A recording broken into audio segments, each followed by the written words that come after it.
Last cell bio का पहला दो क्वेश्चन बैंक 2 बार कर लिए थे अपने, सेकंड में शायद प्लास्टिड तक के क्वेश्चन हो गए थे। अब राइबोसोम और उसके आगे के क्वेश्चन आपके लिए बोर्ड पे हैं, आ जाओ देखिए खुद ही सोल्व करो 1 बाय 1। आ गया। Select one which is not true for ribosome. ये एग्जाम्पलर के क्वेश्चन है बच्चों, इंपॉर्टेंट एनसीईआरटी के क्वेश्चन है। नॉट ट्रू फॉर राइबोसोम के लिए जो सही नहीं है, मेड ऑफ 2 सब यूनिट, सही है, लार्ज और स्मॉल 2 सब यूनिट होती है। फॉर्म पॉलीसोम, क्या था पॉलीसोम? एक एमआरएनए कई राइबोसोम, पॉली राइबोसोम, पॉलीसोम, इर्गोसोम, वो था, बिल्कुल बनाता है। अटैच टू एमआरएनए, एमआरएनए से जुड़ेगा। Have no role in protein synthesis, गलत बात। इंपॉर्टेंट रोल ही किसमें है?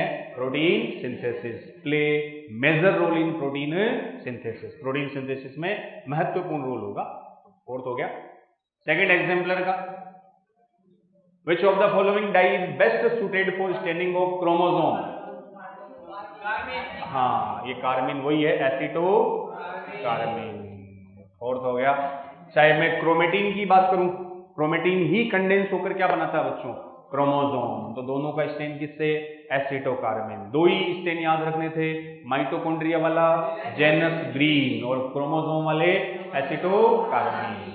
सेफ्रिन और तो यूज नहीं होते, मिथाइलिन ब्लू जरूर यूज होती है आपके कहीं। ये एक ब्लड में सेल आती है, डब्ल्यूबीसी में कौन सी? बेसोफिल।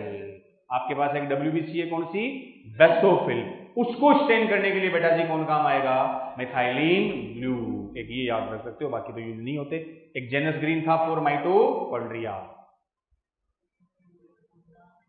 बताओ, which of the following is not a function of cytoskeleton in a cell? कोशिका कंकाल का कार्य नहीं है। फर्स्ट क्या है? अरे साइटोस्केलेटन समझ गए। साइटोस्केलेटन में आए थे micro tubules, micro filament, intermediate filament, और कई बार तो ईआर को भी इंक्लूड कर लेते हैं अपन साइटोस्केलेटन। साइटोस्केलेटन के 3 कॉमन फंक्शन थे। एम से मैकेनिकल सपोर्ट, सपोर्ट दे रहा था। एम से maintain shape of cell, M से प्रोवाइड कराएगा मोटिलिटी, गतिशीलता में भी हेल्पफुल था, क्योंकि आपको अमीबा में सूडोपोडिया बताए थे, उसमें कौन थे? माइक्रो फिलामेंट थे। तो ये एम से मैकेनिकल सपोर्ट, एम से मेंटेन शेप, एम से मोटिलिटी, ये 3 तो फंक्शन थे। तो maintain cell of shape, organelles को सपोर्ट करते हैं इंटरनल, और सेल की मोटिलिटी। इंटर ट्रांसपोर्टेशन बच्चों कुछ जगह तो यूज हो सकता है, वेसाइकल्स ट्रांसपोर्ट में हेल्पफुल होती है, लेकिन यहां जो इक्वेशन है इसमें बाकी तीनों तो मेन रोल है। फर्स्ट वाला इन चारों में सबसे गलत है, इसलिए अपना आंसर यहां जाएगा फर्स्ट, ये फर्स्ट हो जाएगा। भाई कुछ जगह तो इंट्रासेलुलर ट्रांसपोर्टेशन में काम आ जाते हैं। एग्जाम के question low, karyology study of, Cairo term आप यूज करते हो फॉर न्यूक्लियस, तो न्यूक्लियस की स्टडी को क्या बोला? कैरियोलॉजी। सेल की स्टडी साइटोलॉजी, टिश्यू की study histology, study of tissue क्या कहते हो? हिस्टोलॉजी। जीन के लिए जीनोमिक्स वर्ड आएगा आगे, तो उसमें बेटा जी डिटेल में चलेंगे। जीनोमिक्स, जीनोम और जीन से कनेक्टेड। तो टिश्यू की बात आई है तो कैरियोलॉजी। अगला क्वेश्चन 5,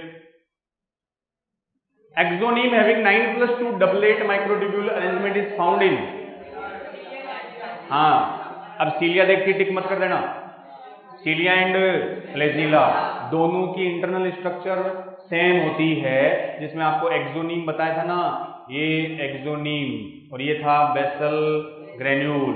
एक्सोनीम का जब आपने डिडक्ट किया था तो 9+2, 2 तो सेंट्रल में और 9 पेरिफेरल माइक्रोट्यूब्यूल, तो इसमें आंसर हो जाएगा सीलिया एंड फ्लैजिला। सेंट्रियोल का क्या था? 9+0, तो ये सीलिया एंड फ्लैजिला इंटरनली बिल्कुल सेम। और इस माइक्रोट्यूब्यूल को बोला था बच्चों एक्सोनीम, बाहर जो कवरिंग थी वो तो शीट थी, ये थी सेल मेम्ब्रेन की कवरिंग, उसको छोड़ दो, केवल इंटरनल पार्ट एक्सोनीम। चलिए अगला क्वेश्चन बताओ, CBSE 2010, an elaborate network of filamentous proteinaceous structure present in the cytoplasm which help in the maintenance of cell shape is called cytoskeleton. Elaborate network of filamentous protein. Filament था ना, micro filament. कौन सी protein थी? Actin. Microtubules में tubulin. और तीसरा था intermediate filament. तो सारे के सारे कैसे थे? फिलामेंटस. किसके बने थे? प्रोटीन के. और काम क्या था? सेल को शेप देना. तो इसका आंसर आपका गया फोर्थ, साइटोस्केलेटन. ये mainly provide shape of cell. सब प्रोटीन के बने फिलामेंटस स्ट्रक्चर. सीबीएसई 2012 का अगला क्वेश्चन आपके लिए बोर्ड पे. Ribosomal RNA is actively synthesized in nucleolus. Important है, 2-3 जगह आगे फिर मिलेगा ये. आरएनए. आरएनए बेटा जी कहां बना? न्यूक्लियोलस में बना. और वो भी बताया था मैंने, सारा आरएनए न्यूक्लियोलस में except 5s RNA. 5s RNA nucleolus में नहीं बनेगा. ये न्यूक्लियोलस के बाहर न्यूक्लियोप्लाज्म में बनता है. इसके अलावा बाकी सारे कहां बनेंगे? न्यूक्लियोलस में. बिल्कुल आरएनए यही राइबोसोम बना देगा. आगे क्वेश्चन 8 पे आओ. In S phase of the cell cycle, हालांकि सेल डिवीजन में पढ़ोगे लेकिन एस तो बता ही रखी है अपन ने. G1 S G2. एस माने सिंथेसिस. क्या हुआ था? ए क्रोमेटिन स्टेज थी. G1 डीएनए था ए.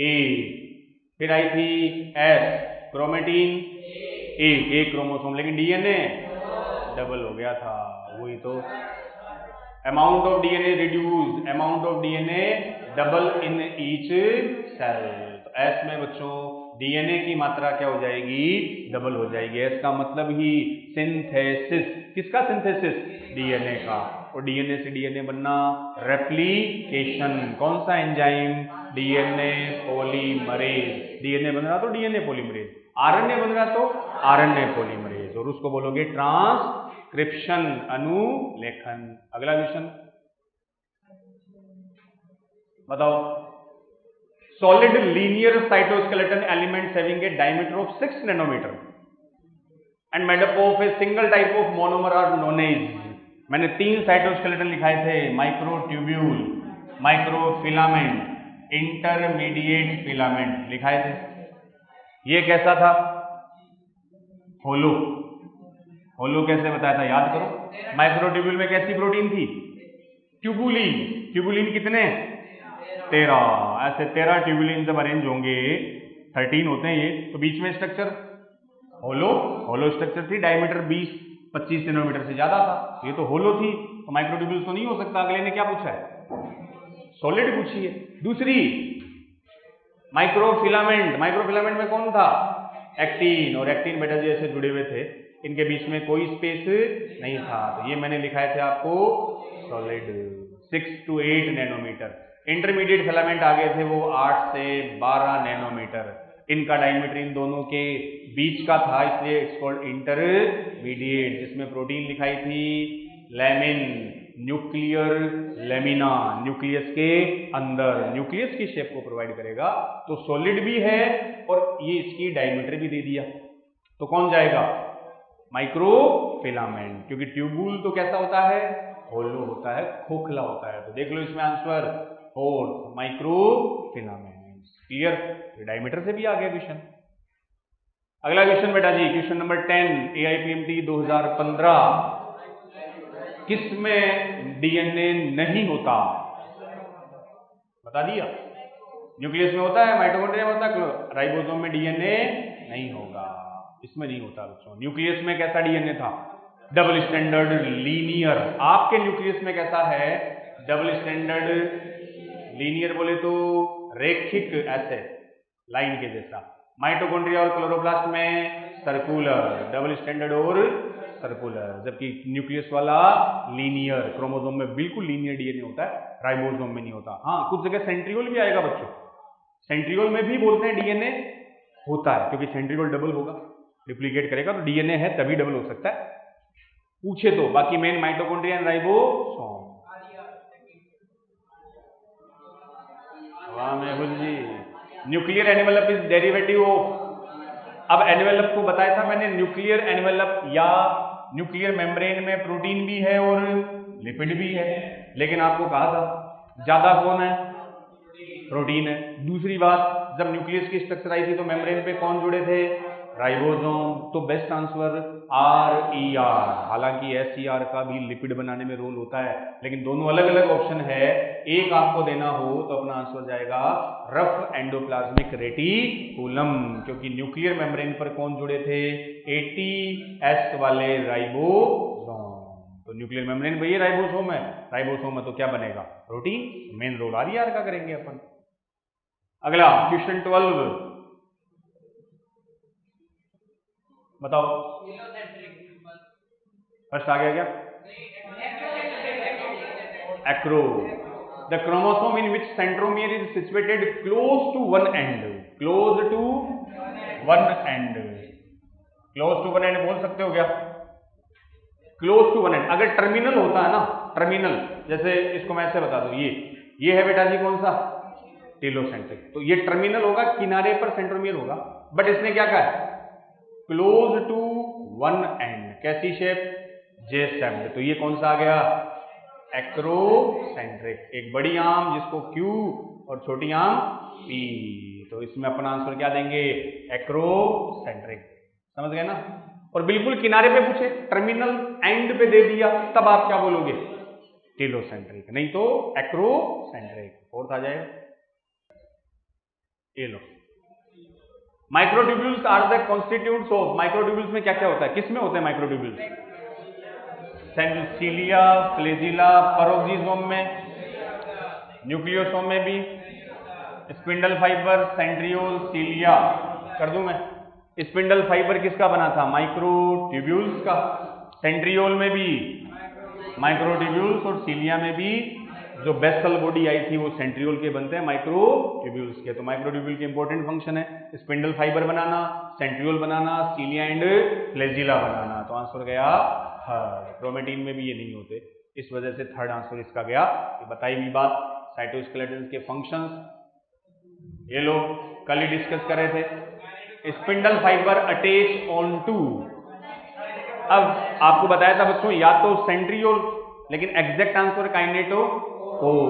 कहां है, काइनेटोकोर ऑफ द क्रोमोसोम। पहला क्या है, काइनेटोसोम क्या होता है, काइनेटोसोम ये बेटा जी बेसल बॉडी ग्रेन्यूल। वही बेसल बॉडी और बेसल ग्रेन्यूल का अनदर नेम आपको लिखाया था हमने, काइनेटोसोम। कहां थी बेसल बॉडी, सीलिया और फ्लैजिला का जो बेस वाला पार्ट था, जहां से क्या लगे रहते हैं, माइक्रोट्यूब्यूल्स। ये जो बेसल बॉडी है इसी का अनदर नेम था काइनेटोसोम। तो बेसल बॉडी थी जो सेंट्रियोल से बनती है 9+0। और ये है काइनेटोकोर। देखो कंफ्यूज नहीं होना, काइनेटोकोर में C आ रहा है, क्रोमोसोम, सेंट्रोमियर C से, इसमें काइनेटोसोम। तो काइनेटोकोर ऑफ क्रोमोसोम और सेंट्रोमियर, वहां एक्चुअल में कौन आके जुड़ेगा, स्पिंडल फाइबर। तो बस ये रहे क्रोमोसोम में, क्रोमोसोम में सेंट्रोमियर और सेंट्रोमियर के ऊपर नीचे बेटा जी यहाँ दो काइनेटोकोर, यहां आके जुड़ गए स्पिंडल फाइबर और ये डिस्क लाइक प्रोटीन से बने होते हैं। नीट 2016 का था क्वेश्चन। 18 में देखो क्या पूछा आपसे, सेलेक्ट द इनकरेक्ट मैच, गलत मैच को सिलेक्ट करो।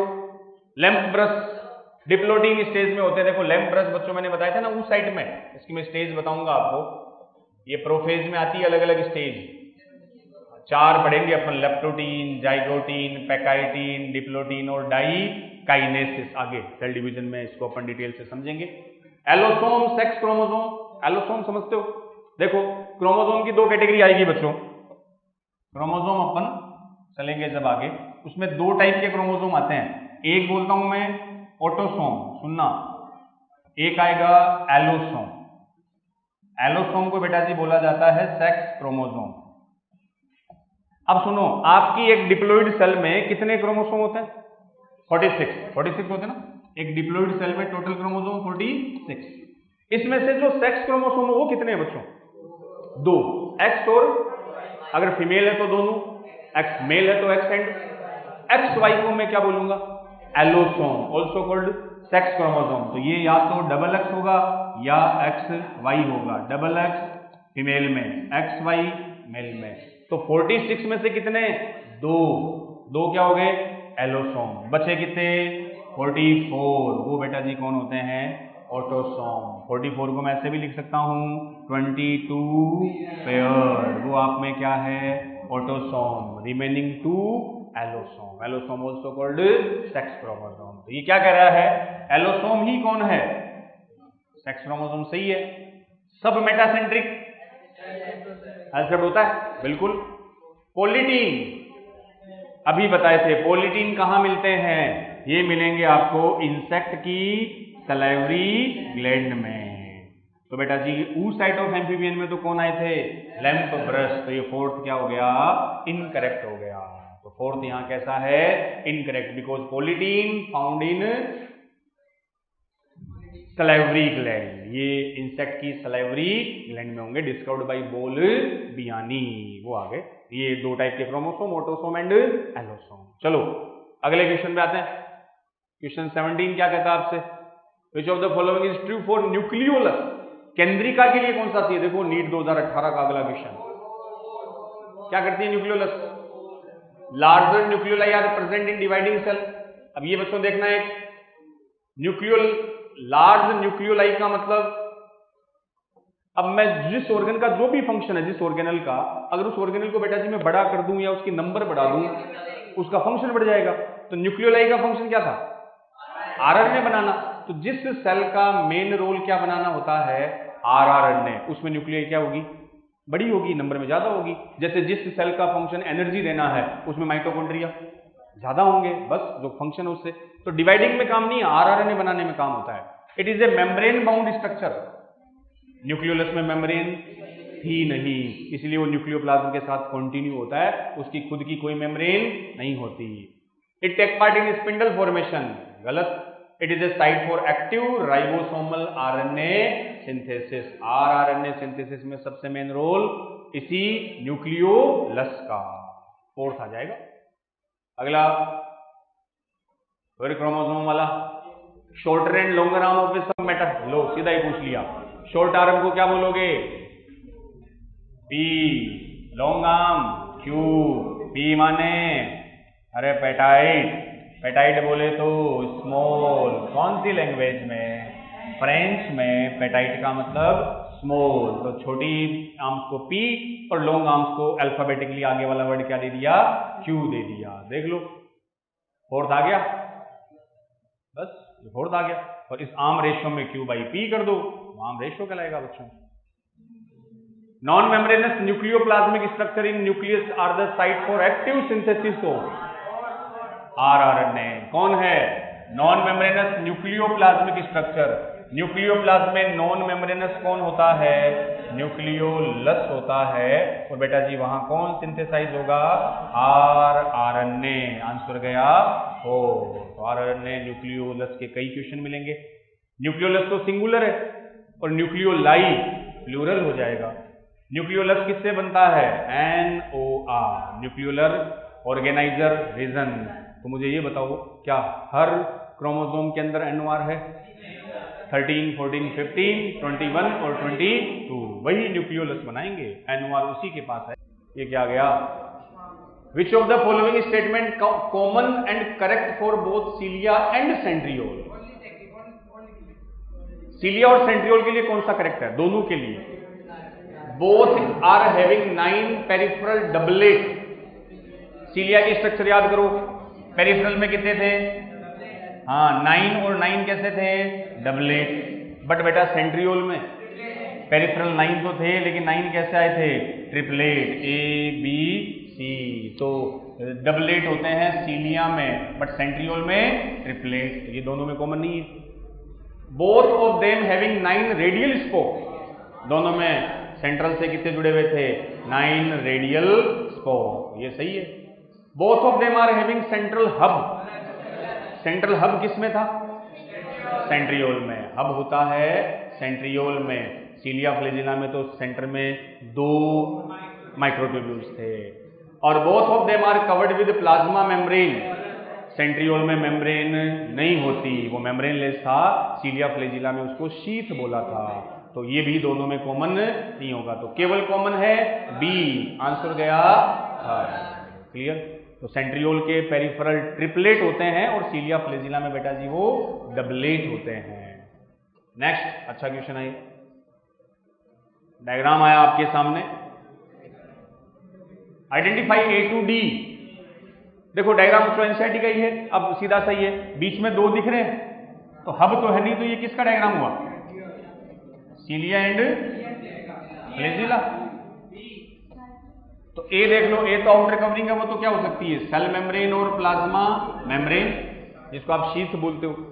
बी देखो, बी बेटा जी ये देखो, बी इसकी आर्म्स थी, अरे उन आर्म्स कौन सी प्रोटीन की थी बोलो, ए से बताया था ना मैंने, अरे ए से क्या लगी हुई थी, आर्म्स, वो आर्म्स कौन सी प्रोटीन की, डाइनिन प्रोटीन। डाइनिन प्रोटीन पर कौन सा एंजाइम था, एटीपीएज। एटीपीएज जो क्या रिलीज करेगा, एनर्जी। ऐसा कहाँ होता है, मसल्स के मायोसिन में भी होता है। तो बी जो पोर्शन है वो इसकी क्या आ गई, आर्म, जिसपे protein dynein, ATPase.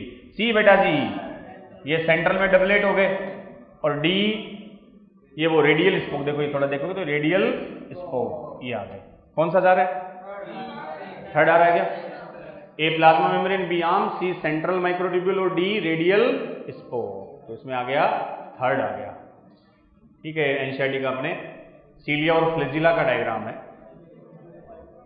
The large subunit of a ribosome is found to contain 28, 5.8 and 5 first type of RNA. This ribosome is found in,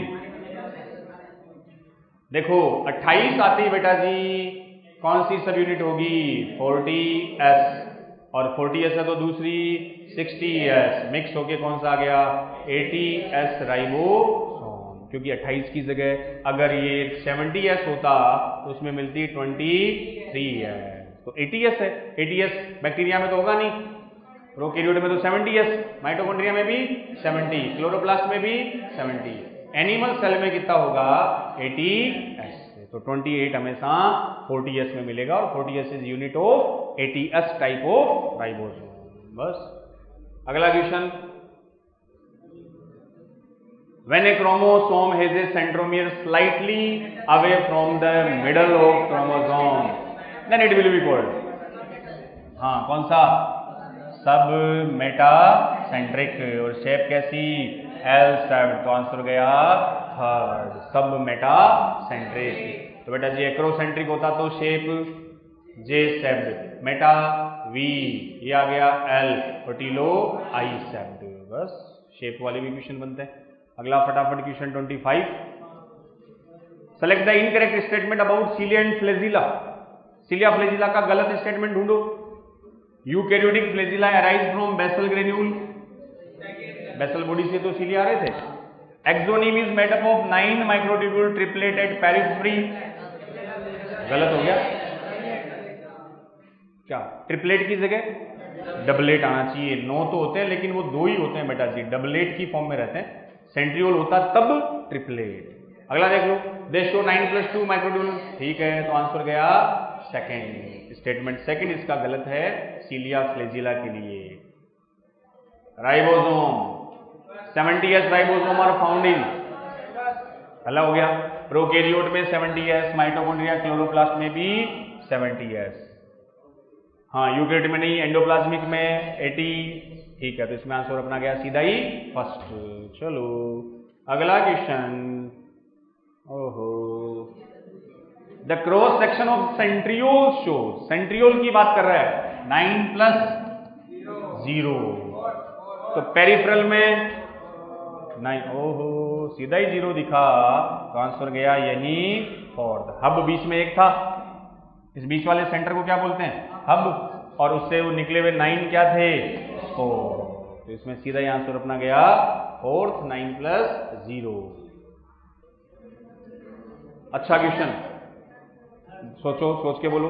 number of nucleolus in A nucleus, आपके एक केंद्रक में कितनी केंद्रिका होगी, only 1, depend on number of, क्या है, set, set chromosome, जिसमें कौन हो, सैटेलाइट। सैटेलाइट मतलब हाँ, सेकेंडरी कॉन्स्ट्रिक्शन। प्राइमरी के बाद का जो बेटा जी है उसको मैं बोलूंगा ये रहा सेकेंडरी कॉन्स्ट्रिक्शन, इसी को बोला था NOR। इसके बाद का जो DNA क्रोमोसोम का पार्ट है वो सैटेलाइट। तो सैटेलाइट तभी होगा जब कौन होगा? Secondary constriction. सेकेंडरी कॉन्स्ट्रिक्शन नोर ही क्या बनाएगा? न्यूक्लियोलस। तो जितने सेट क्रोमोसोम है उतना ही सेकेंडरी कॉन्स्ट्रिक्शन, उतना ही न्यूक्लियोलस। तो आपकी बात कर लो, आपके 13, 14, 15, 21 और 22, ये आप में क्रोमोसोम कितने हैं? 5 पेयर, तो टोटल 10। इतनी न्यूक्लियोलस आ गई। तो जितने इन 5 क्रोमोसोम में अपने को क्या मिलेगा? NOR, secondary constriction. अच्छा क्वेश्चन थर्ड जाएगा बेटा जी। An organelle found in all eukaryotic cells during some portion of their lives is the। कौन सा ऑर्गेनल है जो सभी यूकैरियोटिक सेल में आपको मिलेगा? क्लोरोप्लास्ट सब में होता है क्या? अपने में नहीं होता। न्यूक्लियस सब में होता है। सेंट्रियोल प्लांट में नहीं होता। फ्लैजिलम सब में, जरूरी नहीं, अपने में कहाँ है? तो आंसर क्या आया? न्यूक्लियस। सभी में होगा, कुछ काल में तो पाया जाएगा ना। हाँ, जब डिवीजन होती है प्रोफेज में तो न्यूक्लियर मेम्ब्रेन हट भी जाती है, लेकिन किसी न किसी स्टेज में आपको मिलेगा ही मिलेगा। तो सेकंड, क्लोरोप्लास्ट एनिमल में नहीं होता, तो यूकैरियोट में सब में कौन मिलेगा? न्यूक्लियस। अरे तभी तो यूकैरियोट है, क्योंकि न्यूक्लियर मेम्ब्रेन होती है। प्रोकैरियोट में एब्सेंट। अगला बोलो फटाफट। For the study of structure of nucleus the best cell is. Nucleus की स्टडी हमेशा सेल इन इंटरफेज। इंटरफेज में क्यों बच्चों? क्योंकि इसमें न्यूक्लियर मेम्ब्रेन है, क्रोमेटिन और सब दिखेंगे। जब सेल डिवाइड होगी तो न्यूक्लियर मेम्ब्रेन डिसअपियर हो जाएगी, इसलिए बेस्ट टाइम कौन सा रहेगा? इंटरफेज। इसमें कंप्लीट न्यूक्लियस दिखेगा, पूरी मेम्ब्रेन दिखेगी। 31, the nuclear pore are the passage for the movement of certain materials between the nucleus and cytoplasm in both the direction. Which one is correct about material in their respectively direction? बोलो। ये लो, ये आपकी cytoplasm, सुन लो, ये बच्चों nucleus मान लिया। अब membrane double ही है, वो सीधे समझाने के लिए अपन ने बोल दी। इसमें ये बीच बीच में क्या आ गए? न्यूक्लियर पोर आ गए। तो बताओ पोर से कौन कैसे किधर जाएगा? तो बच्चों देखो, इसके अंदर कौन है? DNA। DNA से कौन बना? RNA। mRNA मान लो। अब mRNA से बनानी है प्रोटीन। प्रोटीन कहां बनता है? बाहर। साइटोप्लाज्म में कौन है? राइबोसोम। तो mRNA तो कहां आएगा? बाहर की ओर आएगा, आएगा ना। न्यूक्लियस से mRNA कहां आएगा? बाहर। और mRNA से इधर न्यूक्लियस से अंदर कौन जाएंगे? Enzyme, protein. तो देख लो क्या कर रहा है? Is correct about material in their respectively direction. Protein enzyme into the nucleus. Protein और एंजाइम इनटू द न्यूक्लियस। क्यों? प्रोटीन तो बाहर ही बनेगा ना, तो वो अंदर जाएगा। Ribosomal components out of the nucleus. Unit 40 और 60 अंदर बन गई थी, लेकिन मैग्नीशियम अंदर पूरा नहीं था, इसलिए वो कहाँ आए थे? बाहर। फिर मैग्नीशियम में जुड़ते हैं। mRNA out of the nucleus. mRNA कहाँ बना? न्यूक्लियस में। वो सेल न्यूक्लियस के कहाँ आएगा? तो सारी सही हो गए। इसीलिए बच्चों डायरेक्शन को क्या कहा था? By directional. दोनों साइड में डायरेक्शन होता है। ठीक क्वेश्चन है। 32 पे आओ फटाफट। सेल्स एक्टिवली कैरिंग, हाँ ये देखो, cell actively carrying out protein synthesis है। प्रोटीन सिंथेसिस से जुड़ी हुई सेल में न्यूक्लियोलाई क्या होगा? ज्यादा। क्यों? क्योंकि न्यूक्लियोलाई का काम RNA बनाना। RNA से एक्चुअल में कौन बना? राइबोसोम बना।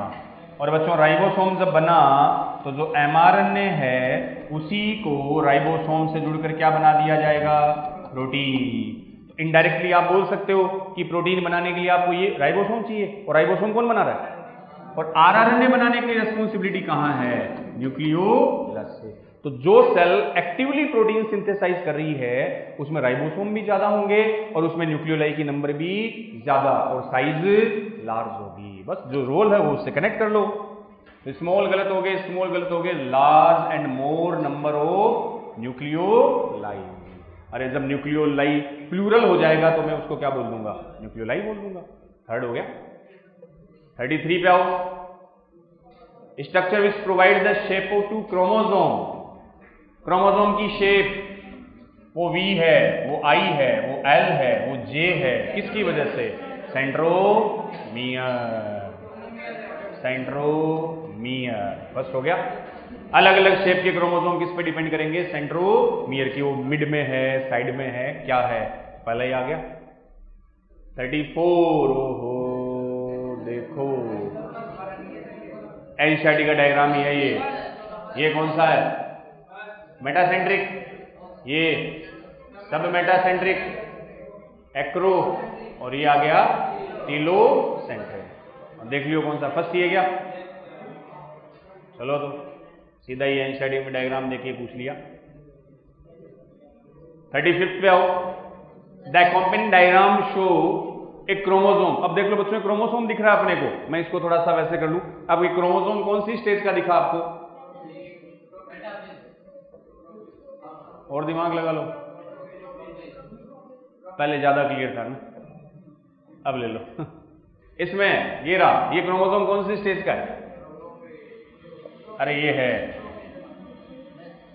हाँ प्रोफेज मेटाफेज तो बात हुई गई ना, ये तो है। तो मेटाफेज मान लो, प्रोफेज मेटाफेज कुछ भी, प्रोफेज में जुड़े रहते हैं, मेटाफेज में थोड़े से अलग हो जाते हैं। तो एक क्रोमोसोम है। अब इसमें आपसे पूछा क्या? Which of the following table refers correctly to that. तो प्रोफेज मेटाफेज के क्रोमोसोम में क्रोमेटिड कितने होते हैं? 2। एनाफेज वाले में 1। तो number of centromere 1। Number of kinetochore 2। Kinetochore 2 हो गए दोनों साइड में। और नंबर ऑफ आर्म्स 1 2 3 4। अब ध्यान रखना, आर्म्स है 4, क्रोमेटिड है 2, डीएनए 2, सेंट्रोमियर 1, काइनेटोकोर 2। कौन सा आंसर हो गया? 1 2 4। सेकंड क्या? अब बच्चों आर्म्स में देखो कई बार कंफ्यूज करके ये दे देते हैं, यहां आर्म्स तो रेयरली आता है, मेनली क्या पूछ लेते हैं? क्रोमेटिड। अगर क्रोमेटिड पूछो तो मैं कितनी बता दूंगा? 2। अगर एनाफेज का क्रोमोसोम होता तब क्रोमेटिड 1। यहां क्रोमेटिड कितने हैं? 2। आर्म्स से ज्यादा क्रोमेटिड को अपन प्रेफर करते हैं। आर्म्स तो सब अलग अलग होगी ना, लॉन्ग और शॉर्ट। चलो क्वेश्चन 36 फटाफट। Incorrect about the microbodies. Microbody के लिए इनकरेक्ट क्या है? ग्लाइओक्सिजोम, पेरोक्सिजोम वो आए थे। They are present in bacteria, membranous vesicle, they are present in plant and animal, they have various enzyme. Bacteria में थे क्या?